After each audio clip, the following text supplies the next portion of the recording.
que vous m'entendez? Super.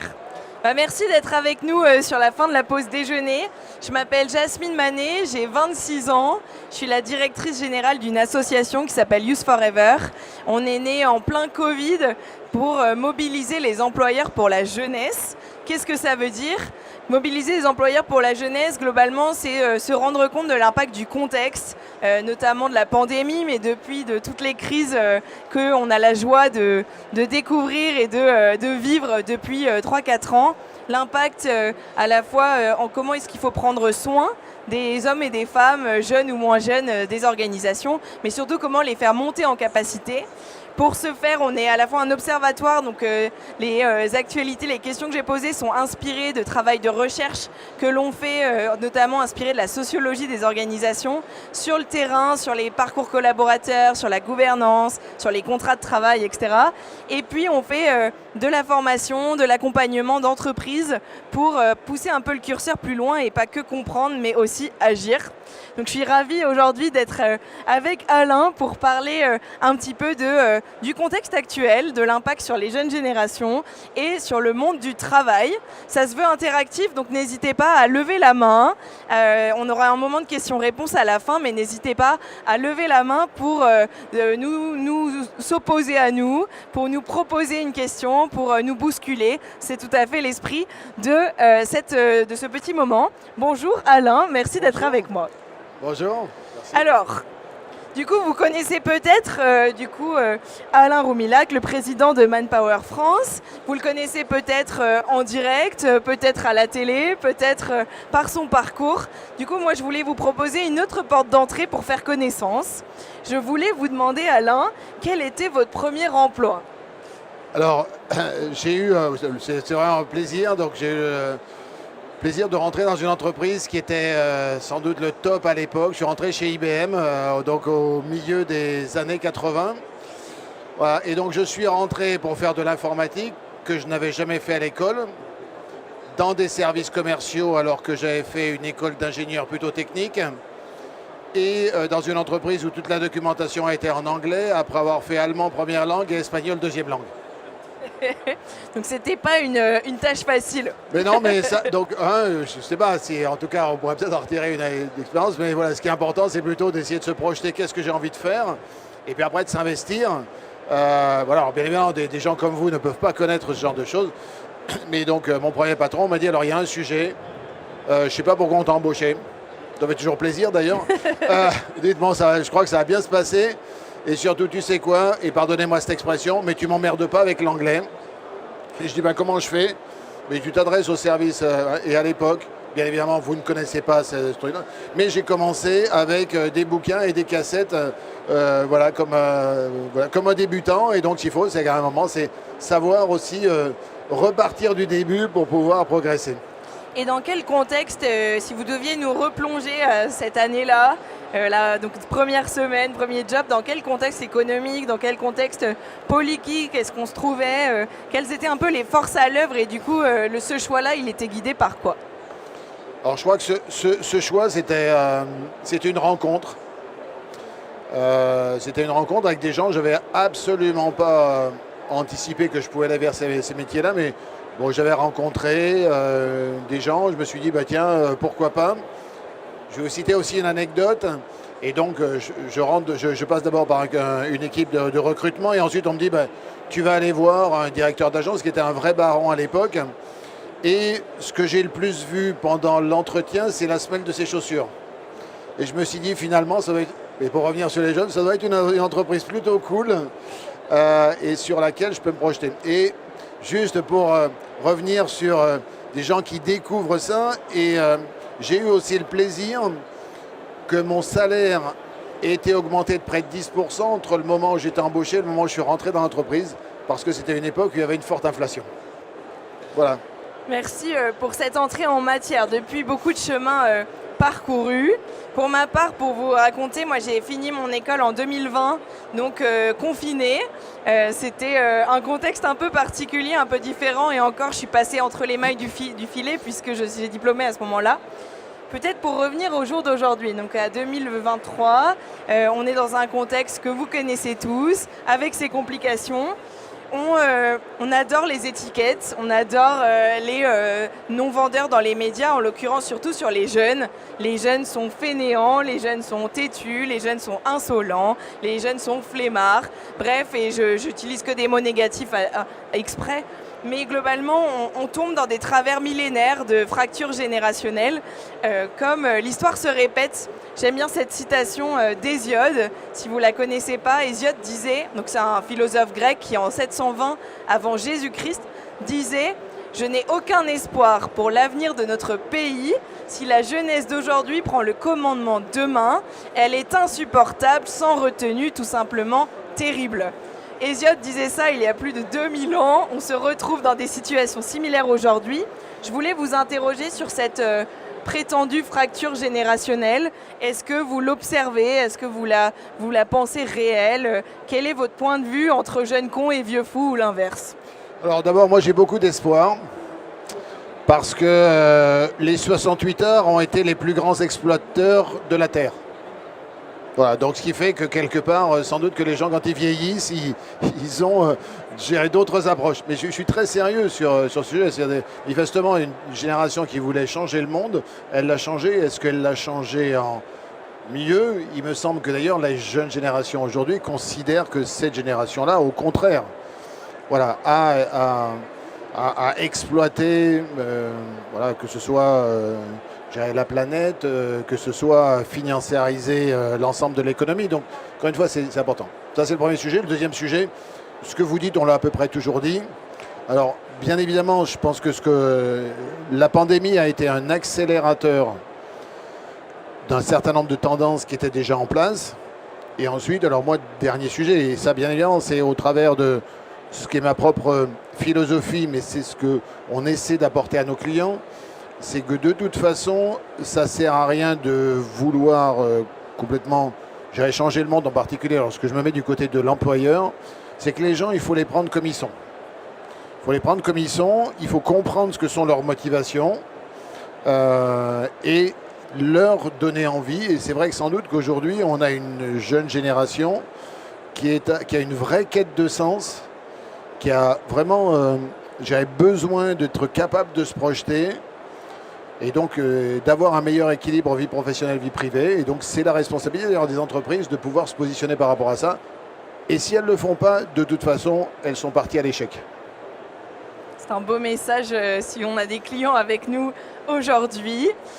Je pense que j'avais envie d'aller un peu plus loin sur cette réflexion et notamment de si cette fracture est peut-être, évidemment elle existe à certains égards dans les canaux de communication, dans le vocabulaire utilisé, dans la frustration que l'on ressent les uns envers les autres, mais comme on le disait, il n'y a rien de nouveau sous le soleil. Peut-être néanmoins, nous on a fait une étude sur le sujet, on remarque que les priorités, les valeurs sont souvent les mêmes, génération après génération, simplement l'ordre est peut-être un peu différent, et puis la façon d'en parler, évidemment. Si on devait aller peut-être dans le très concret et revenir au sujet que j'avais envie de vous proposer aujourd'hui, nous, du coup, l'association Youth Forever, on se bat pour répondre à la question qui va mener la transformation de nos organisations sur les 50 prochaines années. Qui, c'est pas pour dire ça sera telle personne, c'est quelle population, dans quelles conditions et comment on recrée du temps long et du collectif pour opérationnaliser la stratégie d'aujourd'hui, voire penser une nouvelle stratégie. Du coup, j'avais envie de vous poser la question, qui va mener la transformation de nos organisations sur les 50 prochaines années, mais surtout, si on remonte le temps, dans quelles conditions est-ce qu'on recrée ce temps long et ce collectif? Alors, je voudrais vous rassurer. Moi, je pense que dans 50 ans, je ne serai plus à la manœuvre pour transformer. Donc, non, mais les générations bougent. Je voudrais revenir sur un point. Alors, c'est vrai que, sans doute, et je pense que ça a toujours été un peu le cas, mais les grandes tendances partent de la jeunesse et de la jeunesse éduquée. Et globalement, ces tendances s'étendent aux générations potentiellement de gens donc éduqués mais plus âgés parce qu'ils ont en plus envie de montrer qu'ils sont jeunes, mais pas que. Et ça aussi percole des jeunes éduqués vers des moins éduqués. Et entre autres, l'évoque le fait de dire mais si j'ai pas de sens, si je trouve pas de sens à ce que je fais, moi je suis prêt à partir. Et c'est vrai que sans doute il y a quelques années, on pouvait dire, et j'avais beaucoup de remarques qui me disaient, mais ça c'est l'apanage de jeunes très éduqués qui n'ont pas de problème pour se positionner sur le marché de l'emploi. Aujourd'hui, on le voit, y compris avec des jeunes moins éduqués, qui ont plus de difficultés pour s'insérer sur le marché de l'emploi, mais qui ont, comme vous l'évoquiez, changé leurs priorités et qui disent, moi ce qui est important, c'est ce que je fais, la façon dont je suis traité, plus que le fait que j'ai besoin de bosser. Donc il faut qu'on soit capable de s'adapter. Donc comment est-ce qu'on va gérer tout ça? Je pense que c'est nos responsabilités dirigeants d'entreprise, quels que soient d'ailleurs nos âges, notre maturité. Et de toute façon, ce qui va se passer, c'est que les jeunes, il va falloir aussi qu'ils s'habituent à avoir des gens plus âgés dans les entreprises dans lesquelles ils vont bosser. Évidemment. Mais parce que les gens vont avoir besoin de travailler de plus en plus, non seulement au travers de la réforme des retraites, mais peut-être qu'il peut y avoir aussi d'autres tendances sociologiques qui vont faire. Donc on n'a pas d'autre choix que d'être capable de se comprendre, et je conçois que ce ne soit pas un élément important et compliqué. Et c'est d'ailleurs le rôle d'entreprises comme les nôtres. C'est pour ça qu'on fait un certain nombre d'études sociologiques, ne serait-ce que pour alimenter la réflexion des entreprises et de nos clients, pour dire voilà le monde dans lequel on est, voilà ce qui est l'attente de l'ensemble des générations pour que vous bâtissiez des stratégies qui parlent à tout le monde. Voilà, donc et c'est comme ça qu'on progressera. Et vous l'avez dit, c'est pas en disant les jeunes sont feignants, c'est de toute façon ils n'ont pas d'expérience, je les écoute pas. Voilà, je pense que si on fait ça, on va juste les rebuter et ils ne reviendront pas sur ce sujet. Donc il faut qu'on soit capable de travailler tous ensemble en comprenant ce que sont. Il faut s'écouter, et on est quand même dans un monde où on a de plus en plus de mal à s'écouter. Il faut qu'on s'écoute, il faut qu'on se comprenne pour bâtir des solutions. Et vous avez raison de dire qu'il faut se projeter. Parce que les révolutions que nous vivons, et en particulier la révolution écologique, la révolution de la décarbonation, ce sont des entreprises qui sont en train de s'engager sur 10, 15, 20 ans, et elles n'ont pas d'autre choix. Ce n'est pas en prenant des décisions au trimestre qu'elles sont capables de réussir. Et puis on va avoir un deuxième enjeu majeur, dont je pense qu'on n'anticipe pas encore aujourd'hui ce que sont tous les impacts. Ça va être l'accélération de la transformation digitale, avec l'accélération de l'adoption de l'intelligence artificielle, qui va être extrêmement disruptif en termes de compétences. Et là encore, on aura un travail dans nos entreprises d'adaptation. Et là, par contre, je pense qu'on va beaucoup apprendre et on n'a pas d'idée sur ce que ce sera. Mais en tout cas, il faudra qu'on soit tous très flexibles pour pouvoir s'adapter à ce nouveau monde. Voilà. Et donc, je n'ai pas d'autres. Après, je parle peut-être comme un livre. Il peut y avoir ce sentiment. Mais il faut qu'on soit capable de travailler tous ensemble, de s'entendre, de faire du cross-générationnel, de savoir répondre aux attentes de chacun. Et c'est comme ça que toutes les entreprises pourront faire face à leurs enjeux. Merci pour cette réponse. Quelques éléments peut-être pour enrichir. Une première remarque, c'est que j'ai l'habitude d'animer des ateliers sur l'intergénérationnel. Et ce que me partagent souvent les plus juniors, donc les Z ou les millennials pour reprendre les générations, ils me disent souvent on ne sait pas où sont les vieux dans notre organisation, mais c'est physique, c'est visuel. Donc j'ai souvent la remarque, alors que pourtant c'est des entreprises dont je sais qu'ils ont une moyenne d'âge qui permet aussi d'avoir des plus seniors. D'autant plus que je suis tout à fait d'accord sur la définition de la jeunesse. Et en fait, derrière une jeunesse, qu'est-ce qu'on met derrière en fait? Quel âge, quel milieu social, quel genre, etc. Moi, j'aime bien rappeler que je ne suis pas du tout représentative de ma génération. Au contraire, que les jeunes, c'est pas que ceux qui sont dans les médias, sur scène, ou vos enfants, ou bien vos alternants. Globalement, c'est quand même un petit peu plus panaché que ça.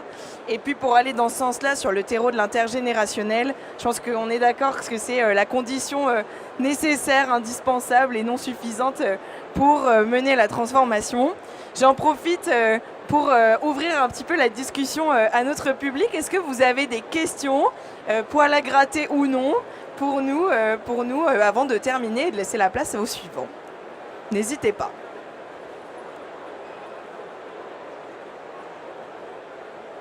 Sur des actions concrètes, par exemple. Non? Pas de questions?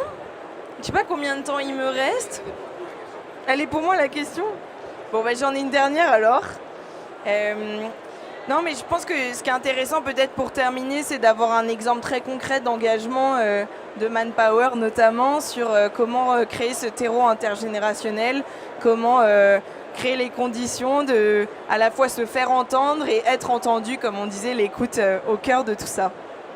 Ouais, deux exemples. Je veux dire, le premier sujet sur lequel on travaille beaucoup, c'est d'éclairer ce qu'est aujourd'hui le marché du travail.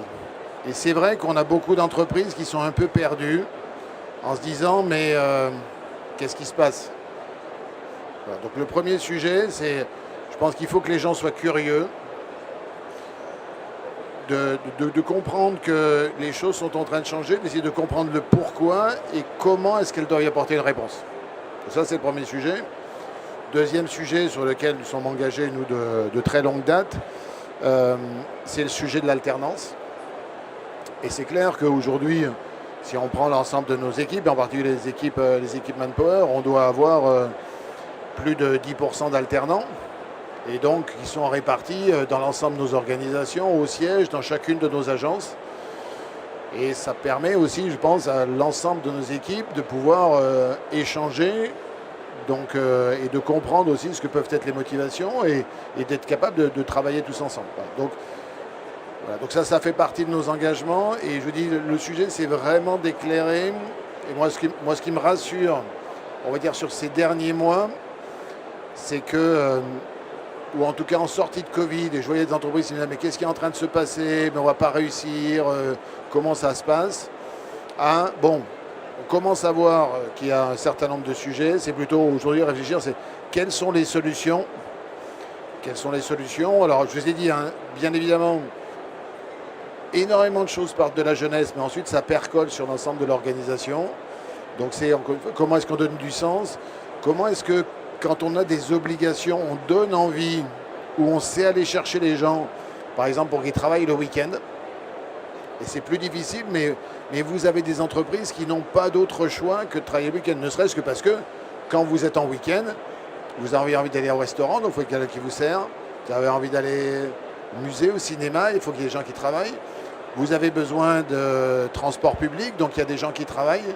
Donc voilà, donc c'est comment est-ce qu'on gère tous ces sujets et aussi comprendre qu'il n'y a pas une jeunesse, je crois que vous l'avez évoqué, il y a différentes jeunesses. Donc ce qui est très important, c'est de bien comprendre sociologiquement quelles sont les attentes des personnes et pour être certain que quand d'abord on s'adapte, mais surtout par exemple, si je reviens sur mon sujet, j'étais avec un grand entrepreneur hier matin, il disait peut-être que par exemple le critère de recrutement sur un certain nombre de profils, le premier critère, est-ce que les gens sont prêts à travailler le week-end?